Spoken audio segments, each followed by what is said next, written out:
bigabanya amakimbirane mu muryango nk'iyo cyane cyane bari abavugabutumwa mu bakatu. Aba ni bamwe mu baturage bo mu karere ka Bugesera mu murenge wa Mariba. Ibiterane by'ivugabutumwa byateguwe n'umuhanzi Nzabahayo Silas uzwi ku izina rya IBYA YESU ni ku murongo afatanije n'itorero rya ADPR kabiri. Barivugira ko ibiterane nk'ibi n'izindi gahunda zitegurwa n'amadini zituma bava mu byaha. Ibi kandi bikagendana no kurushaho kubahiriza gahunda zikirwaho n'ubuyobozi bwo mu nzego z'ibanze ku buryo n'utaritabiraga gahunda za leta arushaho kuzitabira.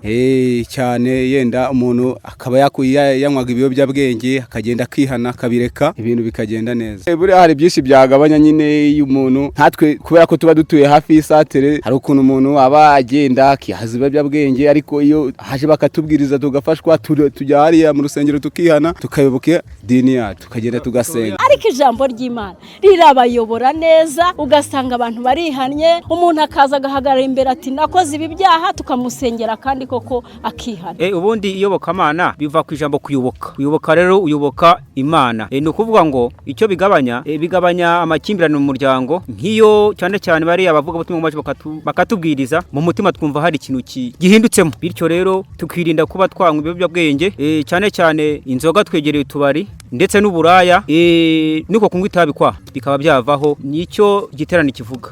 Ibivugwa n'abaturage biranashimangirwa n'umuhanzi Nzabahayo Silas uzwi ku izina rya IBYA YESU ni ku murongo utuye mu karere ka Bugesera akaba aririmba indirimbo zizwi nk'izo kuramya no guhimbaza. By'umwihariko asanga abahanzi bagenzi be baririmba bene izi ndirimbo batagakwiye kwifungira muri iyi mfuruka gusa ahubwo bakihatira gukora ibihangano bishishikariza abaturage gahunda zose zibafitiye akamaro zirimo n'izo bita ko ari gahunda za leta. None se ushobora kumbwira ko umuntu uzi Imana adashobora kuba yagira ibikorwa ku butaka Imana yamushyizeho? Ntabwo bishoboka.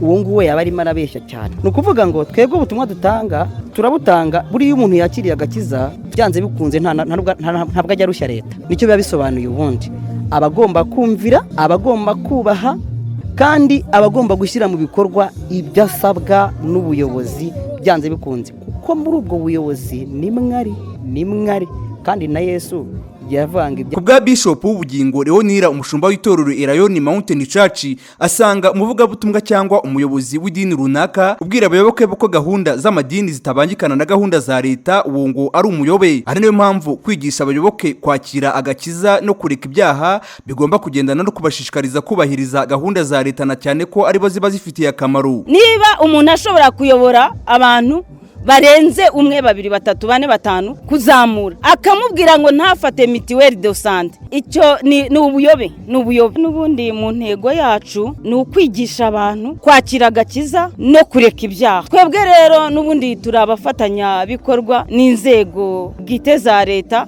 dushishikariza abantu bose kureka ibyaha n'ibisa nabyo dushishikariza urubyiruko kureka ibiyobyabwenge. Ni kenshi hakunze kugaragara bamuyobozi b'amadini n'abayoboke bayo bakumvikana bavuga ko hari ibikorwa bitandukanye batakwitabira cyane ku bikorwa bavuga ko ntaho bihuriye n'amadini birimo nko kwikingiza inkingo runaka gufata ibyangombwa n'ibindi kubwa bafite aho bahuriye n'amadini bya bugufi bakaba bikoma bivuye inyuma abagifite imyumvire nk'iyi. Cypridion mu karere ka Bugesera.